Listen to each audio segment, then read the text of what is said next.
Creating tables. In this nugget, we're going to look at the many ways that we can create tables. We'll look at how to create them using the GUI, SQL Server Management Studio, as well as how we can create them using Transact SQL and the many different options and constraints that we can work with. We'll also look at how to load data into a table using both insert statements as well as using a flat file to import it into the table. And at the end here, I've got a fun little bonus section.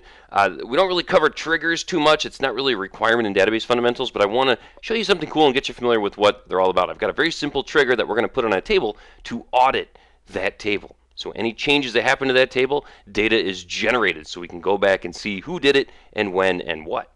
Let's jump in. Welcome back to the Virtual Nugget Lab. Let's bring up SQL Server Management Studio. I've already got a connection to our SQL Nugget SQL Server instance. We've got our database here that we're going to be working in, TestDB, and we've got our project for this nugget, creating tables, with a bunch of scripts here that we're going to be working with. So let's start here with creating tables. Now, before we get into SQL, I want to show you how to do this inside of SQL Server Management Studio using the GUI. So we're going to create an employee table, an employee detail table, and a department table, and then we'll look at the alter table statement to link them all together and to even show you how to add more columns to an existing table. So let's first head into TestDB here. Let's go right into tables, which we have none inside of here, no user tables, and let's right click on table and choose new table. That's going to take us into the table designer where we can start defining our columns and their attributes. So let's start building up our employee table. We're going to start here with our first column, employee ID. So remember, this is going to be our primary key, our unique identifier. This is what's going to make all the records inside of our employee table unique. Because, say we have 2 John Smiths or 3 John Smiths, how would SQL Server find the right John Smith without having a unique record or a unique attribute within that record? That's why we're creating our own primary key here. And this is eventually, we're going to set this up to be auto-numbered. So it's we don't have to supply those numbers at all. SQL Server will do that for us. Now, let's say that we had a field in here that we could use known as a natural key. How about social security number? As long as your data is within the United States, you could easily use social security number as your primary key because that's guaranteed to be unique. Everybody has a unique social security number.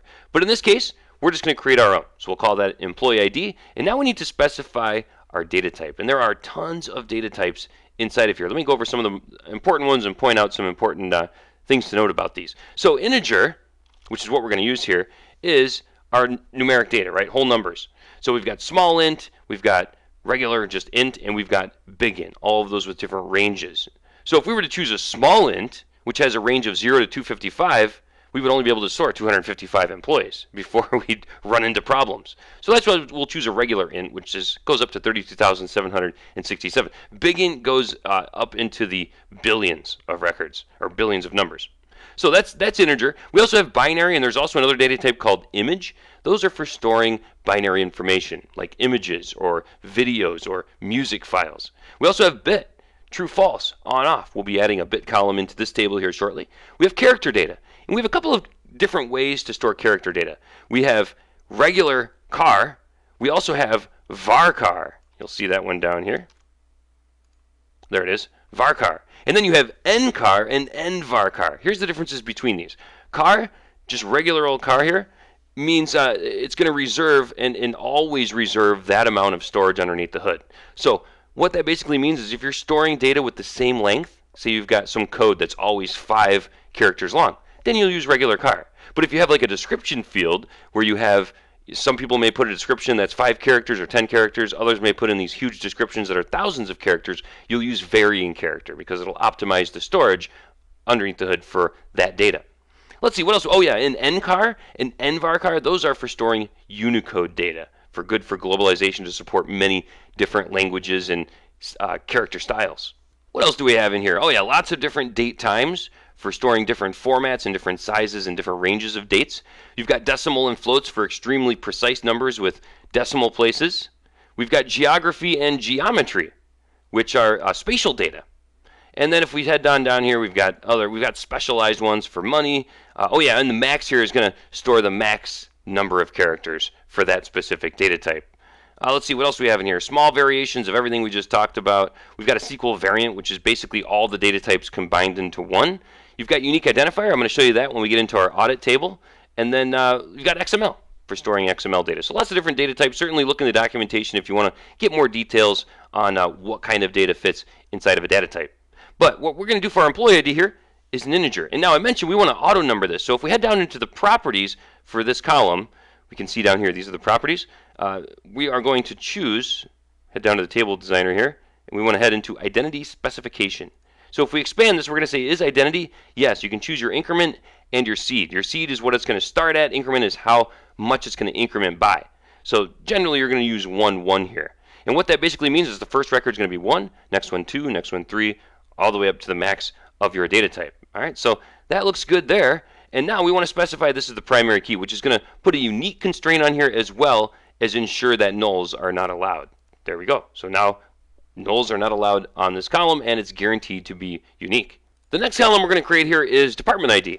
Eventually we're going to get a department table, so this is going to be the foreign key in our employee table that links to the primary key in the department table. So we'll call this our department ID, and in that table we're not going to set up an auto number. We're going to say, you know what, we've got a natural key over there because our departments have specific numbers associated with them. So let's make this one, how about an NCAR here with 3. It's a 3-character code, we'll call it. All right, and we'll make this one not null. Every employee is required to have a department.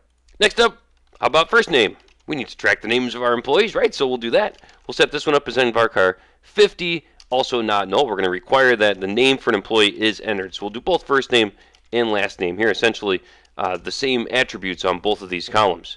What about a date? The date they were hired. We'll call this one hire date. And this will be just a regular old date time. We're not going to allow nulls on this, so it'll look something like that. Next up, we need position. How about we want to track their position, right? And well, why don't we do an nvarchar for this one as well? And we'll make this one a length of 75, and we will also not allow nulls. And then finally, let's do an active flag in here. We'll just call it active. And this will be, by flag, I mean a true-false value. This will be a bit field. And this one, let's put a default on. Let's, again, not allow nulls, and let's specify a default of 1. There we go. And you can even do this on hire date. We can say whenever they created the record, we'll consider their hire date. But this is obviously, we can update this. But let's go ahead and put get date in here as the default. So now we have 2 defaults, one for the active and one for the hire date. And you can see we just put that down here in our default value. All right, so that looks good. Our employee table is created. Now we can hit save, and let's just give it the name employee. We'll hit OK, and boom, we've got an employee table. We can see this by refreshing our tables underneath our test DB, and there it is. So creating a table in the designer is pretty straightforward, right? We're just specifying our column names, giving them a data type, the kind of data that lives inside of that column, and specifying if they allow null values or not. And then we've got some other properties as we saw. We can specify defaults, and we can also set up an identity if we want that column to be auto-numbered. Let's close out of the designer and head over and look at how to do this the SQL-y way. Here is that exact table, only using SQL. We issued the create table statement followed by the name of the table, and we define our columns. So we have the name of the column, the data type, its nullability, and then any special attributes associated with that column. So here we're saying identity 1, 1. The first value is the seed, the next value is the increment. So that just simply means it's going to auto number that field, and we're also designating it as the primary key. Specify our department ID, first name, last name, hire date, we're putting that default to get date, and then our bit field here, our true or false field, we're going to specify also with a default value of 1. That's it. Let's take a look at our next table here, employee detail. This is going to store extra information about an employee. So their phone numbers and their address information as well as their email address. And we're going to set up this employee ID also as a primary key. This one's not going to be auto-numbered though, because this is going to be the same employee ID that's in this table. And this is going to create a one-to-one relationship. We'll talk about those more in the future, but essentially that means for each employee, it can only have one record in the employee detail table containing information about that employee. A lot of the times what we've been seeing so far are one-to-many relationships, and that's what we have here with department. We're going to have departments in here, but our employees are going to have similar departments, right? So we may have 10 employees in the customer service department, but that department down here in the department table is only going to be listed once, where it's listed many times or referenced many times here in our employee table. And speaking of that department table, here's what it looks like. We're going to have a department ID. We're going to have a manager ID, which is going to link to the employee ID of the employee table so we can tell which employee is the manager for this department. We'll have a name, and we'll also have a description. All right, looks pretty good there. Now let's go ahead and highlight these extra tables that we created, and we also need to switch our database. You'll do this a lot if you don't pay attention. But if we were to execute this right now, it would get created in the master database, and we don't want that to happen. So we can either issue a use whatever our database name is here, or we could just drop it down up here, which is what I'll do. I'll change this to testdb. I'll hit execute, and now if we refresh, we've got all three of our tables ready to go. Now let's say that we forgot to add a column to one of our tables. And we also forgot to set up some constraints, right? We didn't set up referential integrity between the primary and foreign keys in our table. How would we go about re-adding them? And that's where the alter table statement comes into play. This is what allows us to modify the structure of our tables to add more columns or add constraints onto our tables or our columns. So we're going to add two more columns to our employee table here. Create date and modify date. And these are great system level columns to have, especially for auditing purposes or whenever we're doing troubleshooting of our data. So you'll see these on almost every table inside of a database. So we're going to issue the alter table statement. We're going to alter our employee table, and we're going to add two columns. And after the add, it's just like defining columns in the create table statement, right? We're just going to define their name, their data type, their nullability, and then any other constraints, such as a default here that we have on our created date. So we're going to say whenever the record is created, it's going to stamp that record with the created date. And then the modified date, whenever updates flow through to our system, we've got a number of ways that we could update this. We could do it through a trigger, or we could leave that in the hands of however data comes into the system on updates to change that to the current date whenever a record is modified. But let's go ahead and highlight all of this because we also need to change our database here to testdb, and then we'll alter that table. There we go. Now, if we look at our employee table, if we look at the columns, there it is. Created date and modified date have been added into this table. Great. Now, we're also going to modify our tables to add referential integrity, right? We need to set up a foreign key constraint for our department. So our department ID on our employee table links to the department ID in the department table, and we'll also do this between our employee and our employee detail table for that one-to-many relationship between our employee ID in the employee table and our employee ID in the employee detail table. So let's highlight both of these and hit execute. Now we've got referential integrity, so we won't get any data integrity issues between these tables. And let's just take a peek at what this would look like inside a database diagram. So I'm going to expand database diagrams. We've never done this, and every time you do this inside of a database for the first time, it's going to ask you if you want to install the supporting objects for database diagramming. I'm going to go ahead and choose yes there. And now I'm going to create a new database diagram, and I'm going to add all three of these tables in, and we'll be able to see our relationships set up. And you can actually see visually that this is a one-to-one relationship. See how we have one key on each side, where here we have one key in the department table. So this is the one side of the relationship because we'll only have one record for each department inside of our business. And then we've got a little infinity symbol here, which means many. One to many, because that department could be listed many times depending on the number of employees we have in that department. But there it is. There's what it looks like. Our simple little database here for tracking employees, their information, and the departments they belong to. All right, let's close out of this, and I'll go ahead and save this here. And let's just call this how about relationships. Hit OK, and now we've got a database diagram up here. If we ever need to go back in there to take a peek, it's right there. Next up, we need to get some data into these tables. So let's open up our loading data.sql script here. And now what I did is use a data generator to generate a lot of sample data and put it into these tables. And there's a lot of generators out there. I used one of the more popular ones, Redgate's SQL data generator, but there are sites out there that you can pass in your schema and define what kind of sample data you want for all of your columns. Once that was done, I scripted out our data. And now we've only looked at scripting out structure, but you can also script out data, which is great because now with your structure and your data, you can recreate your database anywhere. And I'll show you how to do that here in a little bit.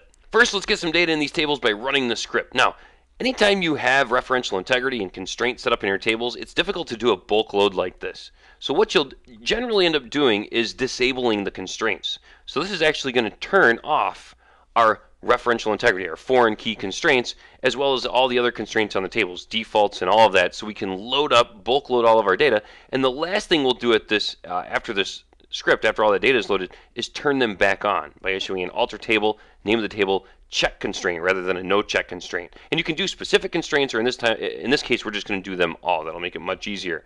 But notice that we're going to add 10 departments, and then we're going to add 250 employee records to both our employee and our employee detail table. Another thing we're going to do is, because we have auto numbering turned on our employee table, we're going to set identity insert to on. That will essentially turn off auto numbering so we can put our own data inside of those auto numbered columns. All right, so this looks good.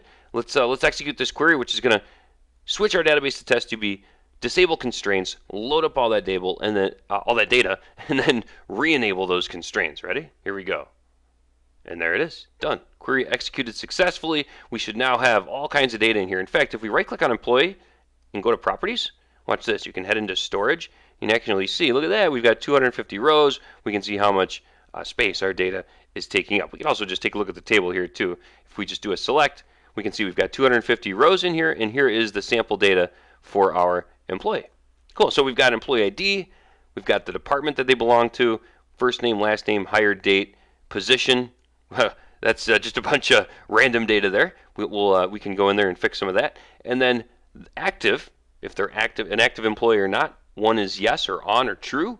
0 is off or no or false. And then our created date and our modified date. Excellent. Now, an alternative way to bulk load data like this is to load it in from a flat file, which is a very common thing for administrators to do. So let me show you something interesting. First, let me show you how you can export data. So say we wanted to take all the data inside of our employee table and turn it into a CSV file. Pretty straightforward. Right-click on the database, head into Tasks, and choose Export Data.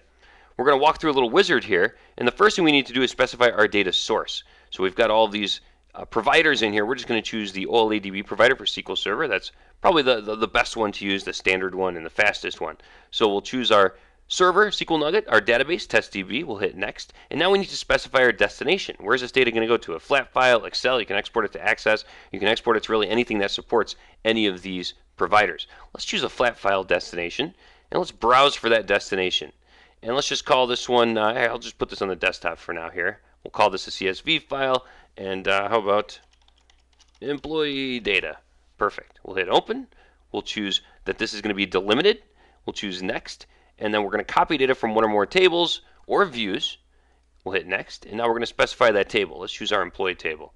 Our row delimiter is going to be a carriage return line feed, and our column delimiter is going to be a comma. You can also choose one from the list there. You can also edit your mappings. So you can come in here and edit exactly what your source and destination is. You can change the column names if you want to in here. You can change the types, and you can also change the size. And this is going to create the destination file. If it already existed, we could delete the rows or append the rows to that destination file. So we'll hit OK there. We'll hit Next there. We'll say Run immediately, Next, and we are done.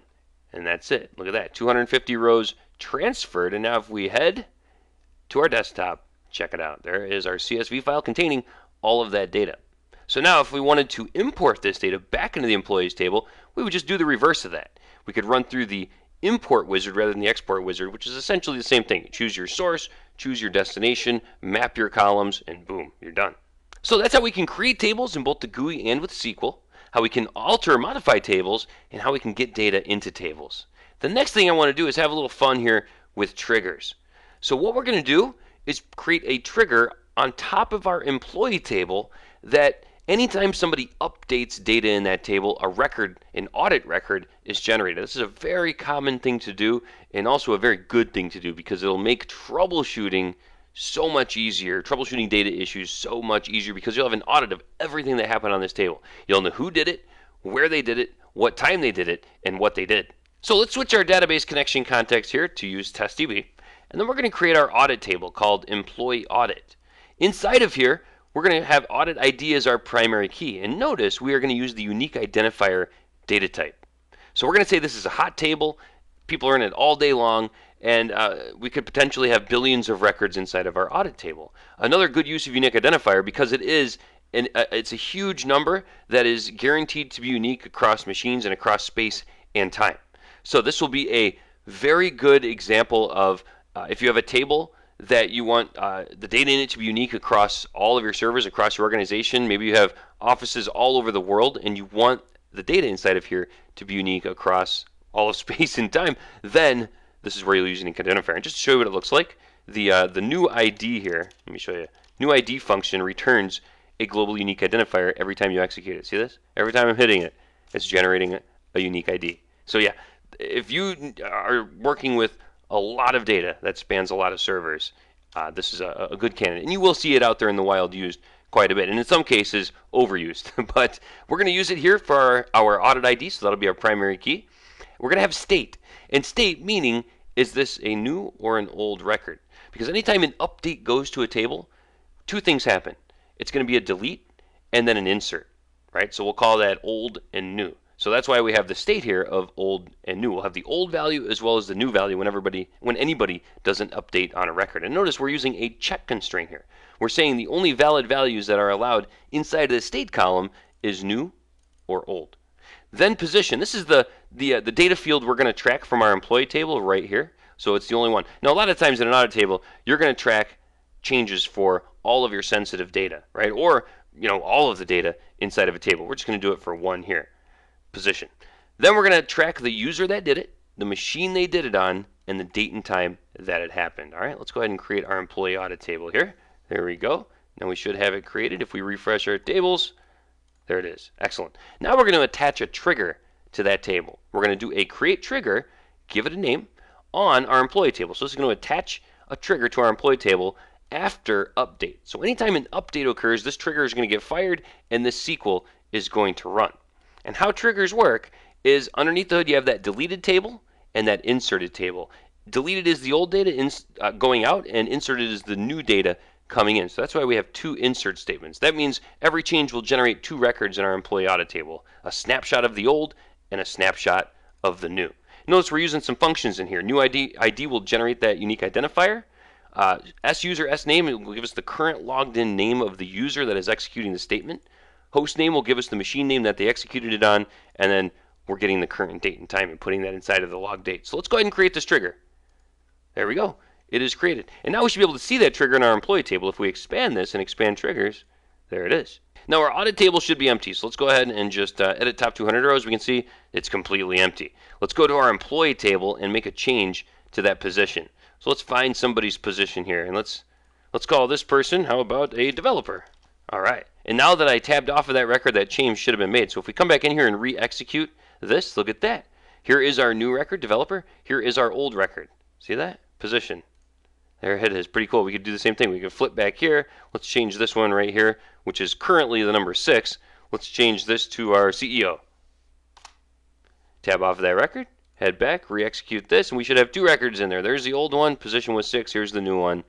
Here's the new one right here. Position is CEO. Cool. So as I mentioned, this is a really, really simple example. We could certainly spice up our SQL here and make this a lot cleaner and a lot better of an audit table. Now, a much better implementation would be to have one record instead of two every time an update occurred. And we could do that by moving this old and this new up to the column level, like something like this. We'd have a position old, and then we'd have a position new right here. And we could do this for every single field or column inside of our table. Now, that would require a little more complexity on the SQL side. We could write one big join, joining the deleted and the inserted table together and pulling out the relevant values for the relevant fields. We'll save that one for a future nugget. So those are triggers. Just wanted to give you a quick example of what triggers are all about because it's a great asset to any SQL professional's skill set. And that's one of the more popular implementations, by the way, of using triggers is auditing your sensitive tables. Now, the last thing I want to show you is how to script out data. It's pretty simple to do. All we need to do is right-click on our database, head into Tasks, and head into Generate Scripts. We've got the Generate and Publish Scripts wizard here. We're just going to hit Next. We're going to choose what objects we want to script out. And let's just say we wanted to script the data for all of our tables. We can just choose all tables. We'll hit Next. And now over here is this Advanced button. If you click on this and head down, by default, it's just going to generate the schema. But if you drop this down and choose Data Only, or you can also choose Schema and Data, but if you choose Data Only, it's just going to generate insert statements for all of that data. We can hit OK. We can then send it to a file. We could save it to the clipboard, or in this case, I'm going to hit Save to New Query Window. Hit Next, and now we're done. Check it out. All of our tables data transformed into insert statements. Another incredibly useful feature. In this CBC Nugget, we saw the many ways to create and work with tables. We saw how to create them using the Table Designer in SQL Server Management Studio, as well as create them using pure SQL. We also saw how to alter tables, load them up with data, and at the end here, we had some fun with triggers. I hope this has been informative for you, and I'd like to thank you for viewing.